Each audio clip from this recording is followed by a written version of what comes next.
Jiro lupat kui kita merapat. Ya, assalamualaikum warahmatullahi wabarakatuh. Ketemu lagi di channelnya Dakwah Warung Kopi bersama Kak Hanifah. Ya, ini video kedua ya Kak ya, karena memang pada video sebelumnya ramai banget Kak yang menanyakan tentang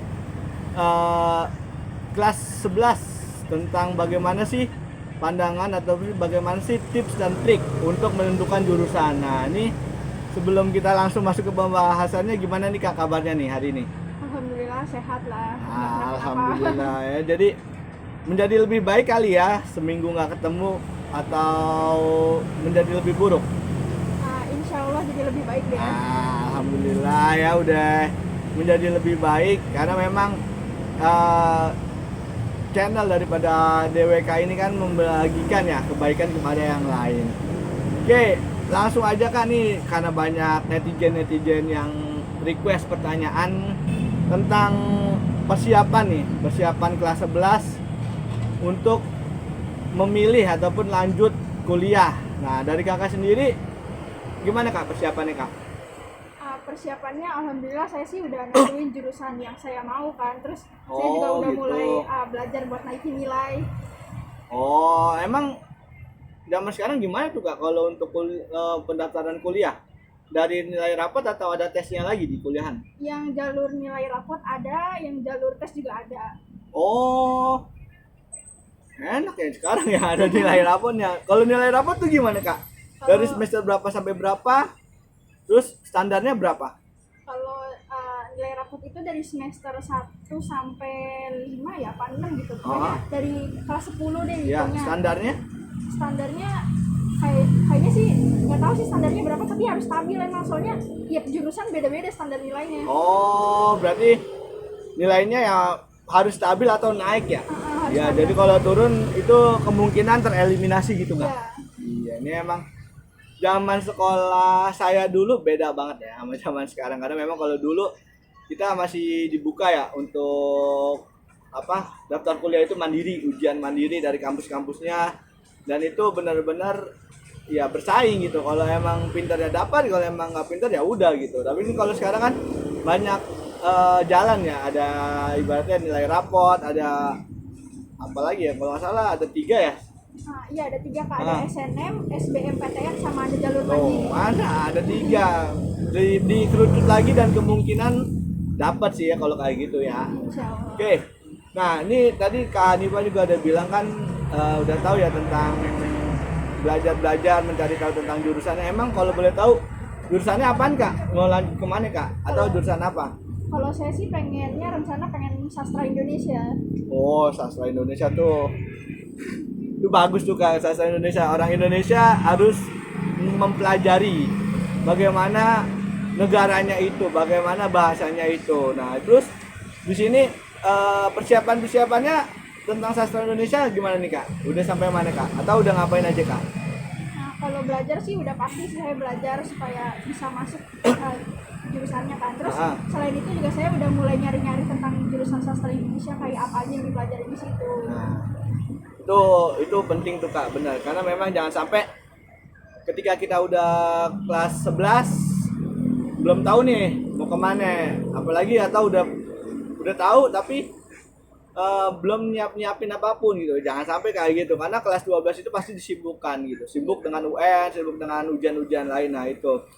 Terus kalau boleh tahu Kak, kenapa sih milih sastra Indonesia Kak? Ceritanya panjang nih. Nggak apa-apa, ceritain aja ya kan, karena memang mohon maaf ya kayak bukan yang ngerendahin atau apa, kan banyak stigma. Stigma di apa ya? Pandangan.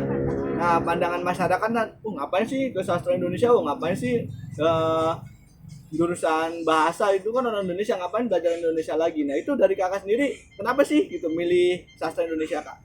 Jadi dulu saya waktu kecil itu emang sama orang tua tuh udah disediain banyak buku cerita gitu kan. Nah dari dulu tuh saya tuh emang suka baca. Sebelum tidur saya suka baca buku gitu. Nah karena emang saya suka baca buku, suka baca cerita, orang tua saya tuh menyarankan saya buat bikin cerpen gitu. Nah jadi dari SD tuh saya udah suka bikin cerpen gitu kan. Iya. Nah terus masuk SMP nih saya pubertas. Jadi susah mengekspresikan perasaan saya gitu. Nah suatu hari saya menemukan bahwa salah satu cara yang baik untuk mengekspresikan perasaan saya tuh ya melalui tulisan gitu. Jadi saya tuh mengekspresikan emosi negatif kayak kesedihan, terus perasaan marah itu lewat tulisan, bikin puisi, bikin cerpen, macam-macam gitu kan. Oh Gitu. iya. Nah, terus juga saya emang dari dulu kalau di sekolah tuh semangat banget belajar bahasa Indonesia, apalagi kalau ada tugas-tugas bikin teks gitu. Kayak saya tuh semangat banget kayak gue harus bagus nih di tugas ini gitu. Saya nyari banyak referensi buat bikin teksnya, terus juga belajar presentasi buat teksnya gitu. Jadi akhirnya saya memilih buat jurusan sastra Indonesia. Ya, ini satu apa ya, ibaratnya satu pilihan ya, berarti berdasarkan hati ya. Karena memang kan permasalahan yang sering terjadi ya Kak ya. Ketika kita kelas 11 atau mendekati kelulusan SMA itu bingung mencari jurusan dan akhirnya ngikut-ngikut temen tuh Kak, itu banyak yang kayak gitu. Iya kan? Karena zaman saya juga kayak gitu. Nah, terus di sini udah kepikiran belum mau masuk ke universitas mana? Nah, kalau itu saya udah dapat jurusan tapi belum tahu nih mau milih universitas mana. Nah, kalau dari Kak Hari sendiri ada saran nggak sih Kak buat milih universitas? Loh, nggak gini, gue belum tahu sih emang kenapa ya? Karena banyak yang bagus-bagus atau gimana? Ya emang belum tahu aja, soalnya saya pengen keluar kota tapi takut nggak bisa beradaptasi. Tapi kalau di dalam kota juga masih bingung. Masih sedikit ya referensi universitas ya. Iya, ya jadi kalau menurut saya sih ya jujur ya, ini pribadi karena dari kakak kelas saya juga dapat beliau bilang ya kuliah dimanapun boleh, silakan gitu, silakan kuliah dimanapun silakan, karena sama aja, yang penting jurusannya itu sesuai hati kita, pilihan hati kita, dan tentunya cari jurusannya itu yang akreditasnya itu bagus. Misalkan di kampus A akreditasnya jurusan yang kita pengen B, terus ada di kampus B akreditas kita A, ya gitu kita cari yang A. Nah itu mempengaruhi daripada belajar kita. Kenapa mempengaruhi? Karena memang nanti di semester 5 atau 6 gitu ya Kak, kita akan ngerasa salah jurusan. Itu pengalaman saya pribadi, jujur saya ngerasa jurusan. Saya kuliah di jurusan teknik informatika dan saya anak SMA. Nah kebayang gak sih itu anak SMA jurusan teknik informatika, teman-teman kelas saya itu TKJ, SMA-nya SMK TKJ, teknik komputer jaringan. Nah itu udah 1-2 langkah ke depan.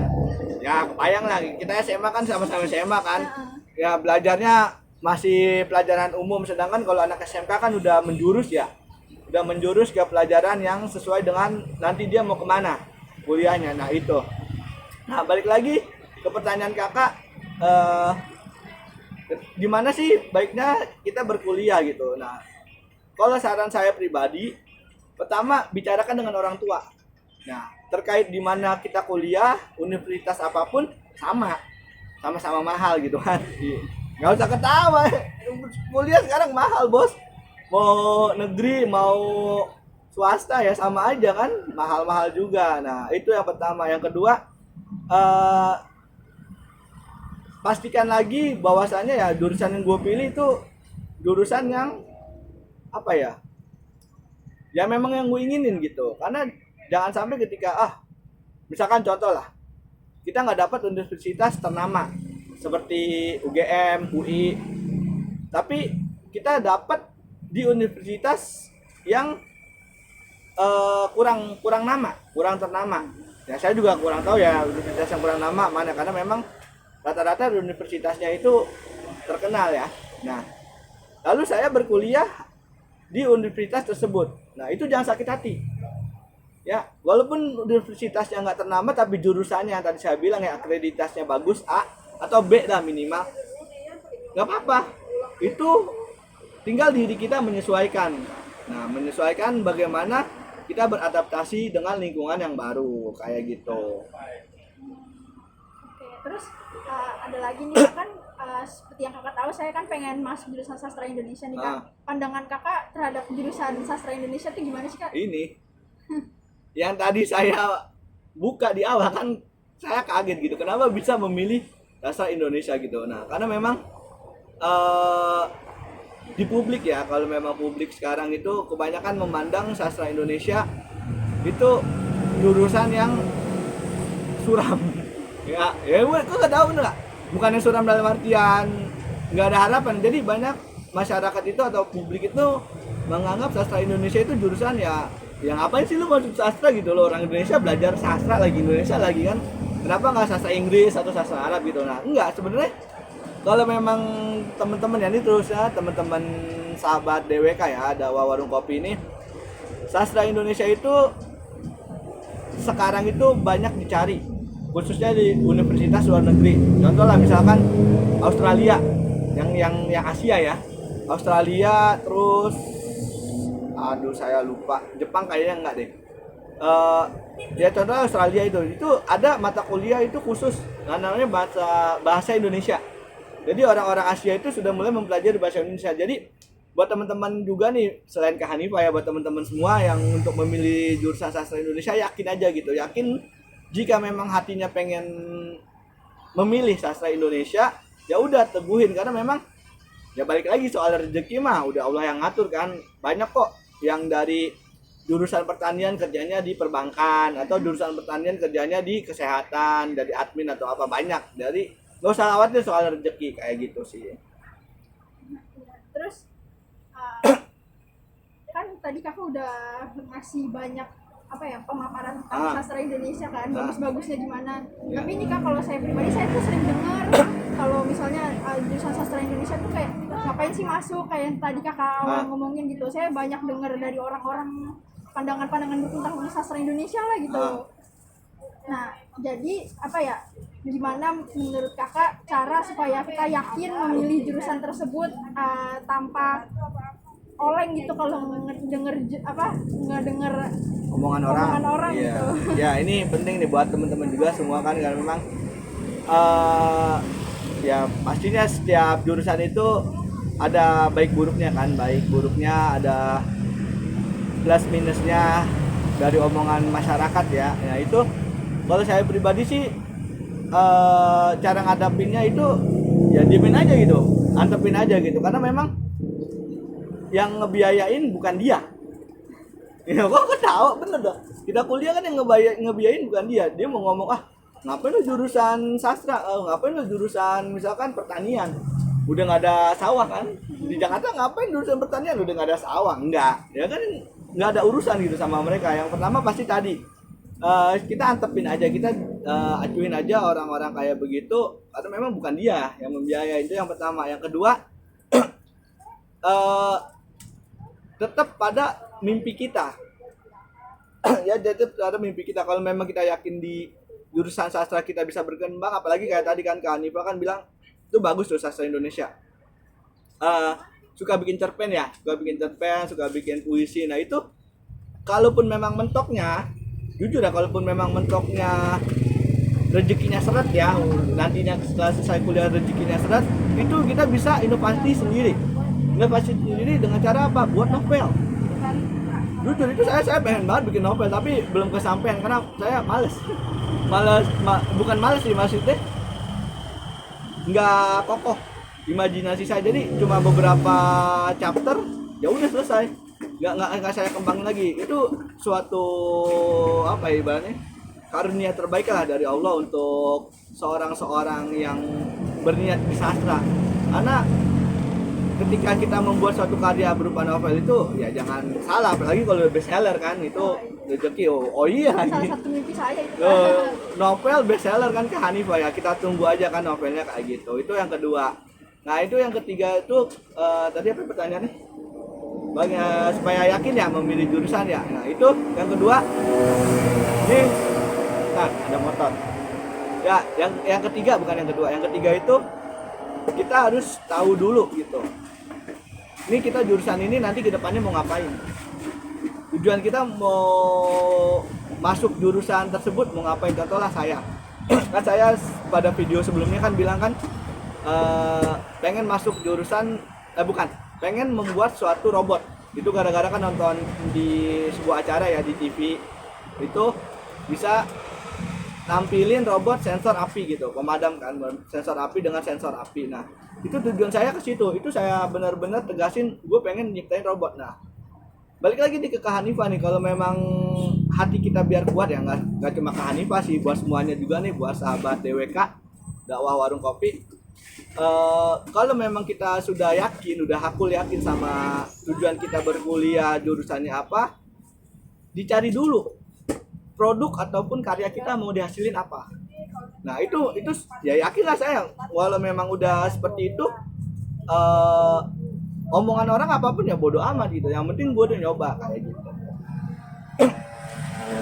Ada lagi nggak yang tanyain? Terus Kak, balik lagi tentang universitas. Saya tuh banyak pertimbangan tentang universitas gitu kan Kak. Salah satunya saya ngeliat teman-teman saya tuh pada pengen bermimpi masuk universitas yang ternama, yang bagus-bagus gitu. Nah saya tuh juga sejujurnya pengen gitu, tapi saya tuh takut, saya selalu takut masuk sekolah yang bagus atau universitas yang bagus tuh gara-gara takut bisa masuk, gak bisa keluar Kak. Ya, jadi pertanyaannya? Jadi pertanyaannya gimana cara bertahan di universitas gitu. Nah ini nih, ini salah satu generasi zaman ini, saya rasa nggak cuma satu orang doang nih. Saya rasa di luaran sana banyak yang kayak Kak Hanifah kayak gini yang nggak percaya diri ya. Bagaimana tadi apa? Cara bertahan. Cara bertahan. Nah itu tadi saya bilang bahwasanya kenapa kita harus yakin dulu dengan jurusan yang kita pilih ya, karena memang di semester 5 sama 6 akan merasa gue salah jurusan. Kenapa saya bilang semester 5 6 itu ya, karena memang sebelum kita sidang skripsi ya, sidang sarjana itu kan ada yang namanya PI ya, penulisan ilmiah.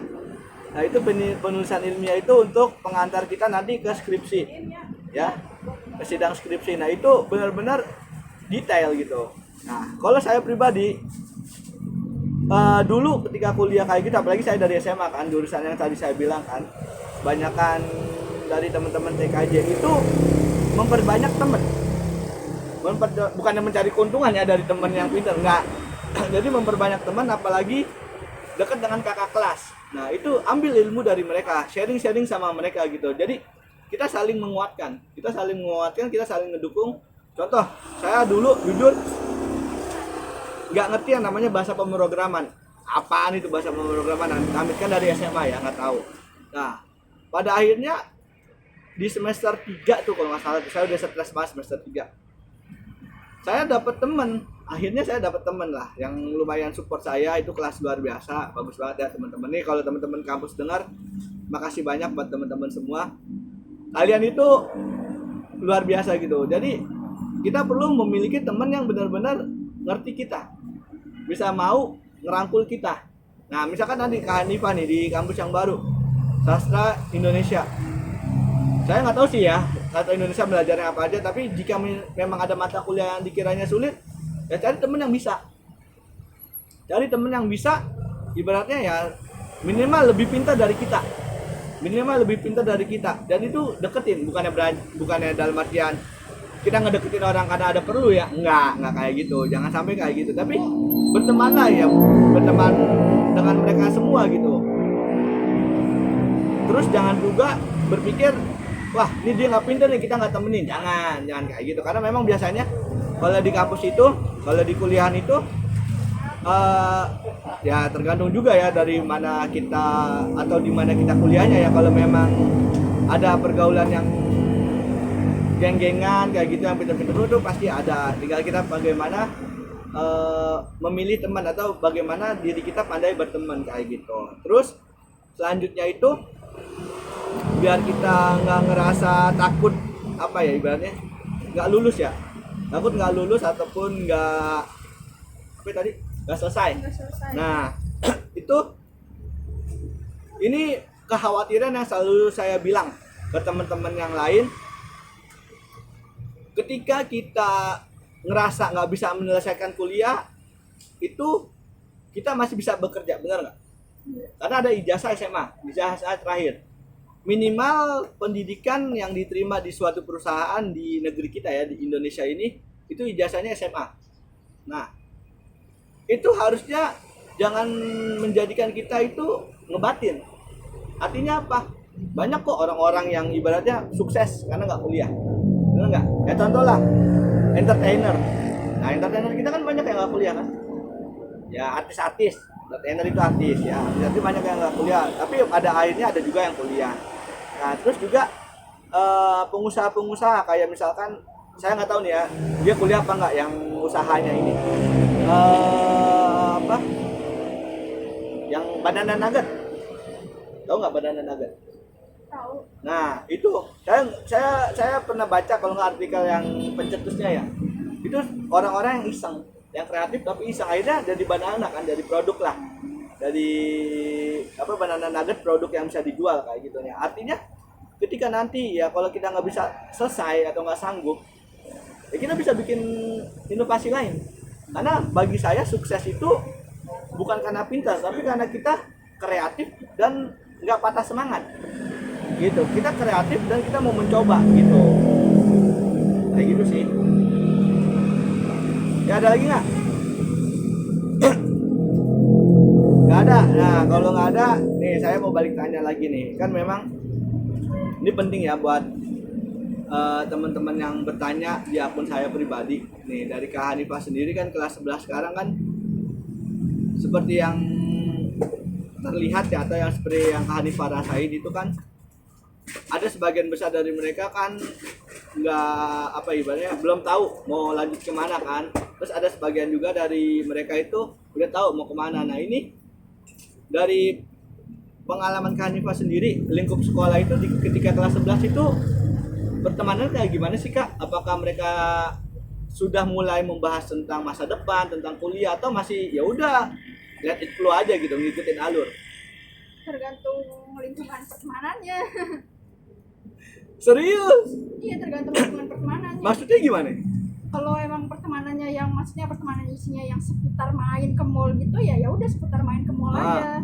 Tapi kalau emang yang seputar kayak pertemanan yang positif yang ngajak diskusi gitu, biasanya mereka ikutan bahas masa depan, kayak nanyain ya lu kuliah mau kemana nih gitu. Tapi ada yang kayak gitu? Apa? Yang ya pertemanan yang diskusi gitu ada? Ada. Alhamdulillah saya masuk sih. Oh. Terus rata-rata jurusannya apaan pada? Mau lanjut kemana? Teman saya ada yang pengen fotografi, ada macam-macam sih, yang ada yang kedokteran juga ada. Oh iya, itulah Kak, maksudnya pentingnya kita berteman gitu ya. Jangan sampai ya saya juga salah satu orang yang suka nongkrong ya, dalam artian ke mall ataupun ngobrol-ngobrol nggak jelas sama teman, tapi di tengah-tengah obrolan tersebut ya kita juga kadang-kadang kita bikin usaha yuk gini-gini, ada ibaratnya ada yang ingin dicapai di obrolan kita. Jangan sampai kita cuma nongkrong ke mall, hura-hura, buang-buang duit, terus pas giliran waktunya tiba nih, udah mau kuliah bingung. Nah, kan panik, bingung kan kayak gitu kan. Jangan sampai kayak gitu Kak. Nah, terus pertanyaan selanjutnya nih Kak, masih tentang soal perkuliahan ya Kak ya. Kalau boleh tahu dari pihak sekolah sendiri yang tempat Kakak bersekolah ya, itu untuk persiapannya udah ada belum? Alhamdulillah sih sekolah saya nggak ada. Dari kelas 11? Iya, kelas 11. Oh, emang apaan tuh? Guru BK-nya tuh aktif gitu. BK bukan udah nggak ada? Masih ada. Di sekolah saya justru malah BK-nya aktif, terus sekolah ngedukung banget emang. Ngedukungnya dalam artian gimana nih? Iya, ngasih program-program gitu. Nah, kalau dari kelas 11 sih nanti nih saya semester 2 udah mulai ada konsultasi buat jurusan. Enak banget beneran. Iya bener. Wah nih buat sekolah-sekolah ya yang lain, tolonglah diaktifkan BK-nya seperti sekolah Kak Hanifah, karena memang ya BK itu memang ya namanya bimbingan konseling ya. Bimbingan konseling itu kan tempatnya para murid curhat. Tempatnya para murid sharing, jangan cuma gara-gara ada kasus baru masuk BK ya. Ini aduh luar biasa. Ya itu bagus lah kalau gitu. Berarti ya tempat sekolah tempat Kakak ya luar biasa lah, dalam artian peduli dengan muridnya kan gitu. Nah terus kalau boleh tahu rata-rata banyak kan lulusannya masuknya kemana Kak? Universitasnya? Kan dari yang tahun lalu deh. Dari yang tahun lalu. UNJ, UI. Macam-macam sih, ada yang masuk UNJ, ada UI, ada. Mayoritas UNJ ya? Kayaknya. Ini penting juga Kak. Jadi walaupun kelas 11 ya, itu udah mulai aktif nyari-nyari info. Jadi sekolah itu ini mayoritas sekolah kita masuk ke mana nih? Itu penting. Kenapa? Penting karena ketika kita tahu universitas mana yang lulusan kita ya, lulusan alma mater SMA kita masuk mana, itu menjadi pembanding kita. Menjadi acuan kita untuk visioner lah. Lebih jelas, wah ini gue nanti kalau kesini kira-kira peluang masuk gue berapa persen, kayak gitu ya. Itu penting ditanyain aja sama kakak kelas, apalagi alumni SMA kita tuh tanyain, Kak, angkatan lo mayoritas masuknya mana ya Kak, kayak gitu. Ini nggak deket ya sama kakak kelas ya. Nah itu generasi sekarang sama kakak kelasnya nggak pernah deket. Ini ada kelas yang durjana kayak begini nih ya. Durhaka kamu jadi adik kelas ya. Ini kan sekolah online juga, nggak bisa kenal kakak kelas, paling dari eskul. Ya, Kegiatannya itu online, kan? alasan yang bagus. Ekskul online semua gara-gara beol, udah belajar online, ekskul online ya. Ya, jadi jangan kayak gitu ya Kak ya, karena memang masukan dari kakak kelas kita, alumni alma mater kita itu penting buat kita menentukan jurusan kita udah pas belum nih sama pilihan kita kayak gitu. Oke, selanjutnya nih Kak, masih tentang jurusan Kak. Banyak kan yang saya tahu ya, kelas 11 itu masih nyaman sama kehidupannya. Wah, gue kakak kelas, gue masih mau ini kepengurusan ekskul, masih pengen aktif gini-gini. Sampai pada akhirnya nanti mereka baru panik di kelas 12 tentang jurusan mereka. Nah, dari kakak sendiri nih, tentang jurusan ya, atau dari sekolah kakak dah, kan tadi BK-nya udah support ya, ini udah support nih.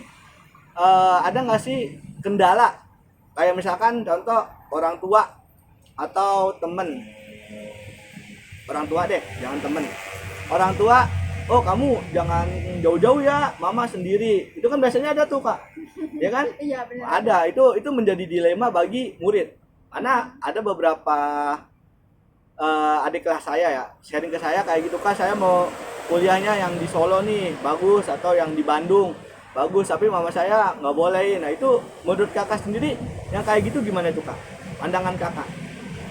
Nah kalau itu juga saya masih mencari jawabannya sih sampai sekarang. Loh kok masih mencari jawabannya, emang orang tua masih Iya, ngelarang? soalnya restu orang tua kan emang nggak bisa dilawan. Iya, ya kalau ngomongin restu mah udah beda lagi bahasannya kan, emang harus sesuai restu kan, kuliah itu kan. Nah maksudnya yang kayak gitu menurut kakak gimana? Apakah baiknya khusus orang tua ini, mungkin dari sebagai anak ya, kakak sebagai anak untuk orang tua yang mau disampaikan apa kalau orang tua yang kayak gitu? Cari tahu kenapa anaknya pengen keluar kota atau anaknya pengen masuk jurusan itu sih. Terus anaknya juga harus bisa memaparkan dengan jelas tujuan dia ke depannya gimana gitu, supaya bisa meyakinin orang tuanya. Oh ya. Gitu. Kalau pesan buat orang tua deh yang kayak gitu gimana Kak? Nggak apa-apa Kak, nggak mungkin nonton kan orang tua kakak video ini, nggak mungkin, tenang aja. Pesan kakak buat orang tua yang kayak gitu gimana Kak? Yang larang anaknya untuk keluar kota karena alasan tertentu. Semoga bisa lebih yakin, pokoknya yakin aja sama kemampuan anaknya deh. Ya, yakin ya? Ya? Emang biasanya khawatir orang tua tuh apa sih Kak kalau anaknya kuliah jauh-jauh? Biasanya sih takut pergaulannya aneh-aneh gitu. Ini. Terus tapi ada juga sih emang yang beberapa karena faktor ekonomi. Ya, kalau faktor ekonomi pribadi lah ya, kita nggak ada hak untuk ngebahas itu. Nah ini pergaulan yang aneh-aneh. Emang zaman sekarang pergaulannya gimana sih Kak? Hah? Ya kan kita nggak tahu siapa tahu anaknya sengaja kuliah di luar kota gitu supaya dia bisa ngelakuin hal-hal yang nggak bisa dia lakuin pas sama orang tuanya gitu. Ya, yang nggak diawasin sama orang tua gitu. Udah nggak diawasin. Ya ini buat kalian yang niatnya udah nggak lurus, tolong ya ingat, Allah itu maha melihat ya. Niat lu udah nggak lurus nih, kuliah di luar kota nggak bakal dapet ya, akan ada kendala yang akan Allah datangin. Kalau memang niatnya nggak lurus, ini penting nih Kak, jujur, lurusin niat dulu ketika kita memilih jurusan. Jangan sampai kita pengen jurusan, wah biar keren nih jadi anak UI, atau wah biar keren nih jadi anak ITB, apalagi teknik elektro ITB, passing grade-nya paling tinggi itu ITB. Nah jangan sampai berkait nurusin niat karena memang lillahi ta'ala, karena memang ridho orang tua, karena memang cita-cita. Nah ketika udah dapat restu orang tua, wah kuliah di luar kota nih ya, jangan dikhianatin ya. Mentang-mentang udah ngekos di luar kota, tinggal sendiri sama teman, lu kedap-kedip tuh lampu kos-kosan tengah malam ya, jangan kayak begitu ya, apalagi digerebek ya sampai masuk ke TV berita ya, jangan kayak gitu. Oke mungkin itu aja, ada lagi yang mau disampaikan Kak? Itu aja sih. Oke kalau nggak ada, seperti biasa nih Kak, ada nggak pesan-pesan buat teman-teman sahabat dakwah warung kopi dimanapun berada, tentang khususnya ya tentang bagaimana sih memilih jurusan kuliah? Nah, buat teman-teman semua, semangat dari jurusannya, pokoknya yakinin aja, cari tahu dulu tujuan masuk jurusan itu apa, kedepannya gimana, mau ngapain gitu. Terus juga sesuaiin sama kemampuan, jangan apa ya, ya tahu diri lah pokoknya. Benar, itu penting. Terus? Nah udah sih itu aja. Oke, terima kasih untuk kehadirannya Kak Hanifah untuk video kedua kalinya. Ya jangan bosan-bosan kayak diundang lagi ke channelnya Dakwah Warung Kopi, karena memang masih banyak nih yang pengen dikorek dari Kak Hanifah nih ya. Jangan bosan-bosan, jadi ketika di calling ya insya Allah waktunya cocok kita bikin lagi videonya. Mungkin itu aja untuk teman-teman semua, terima kasih sudah menonton videonya Dakwah Warung Kopi. Jangan lupa untuk like, share, and comment. Untuk video selanjutnya ditunggu ya. Wassalamualaikum warahmatullahi wabarakatuh.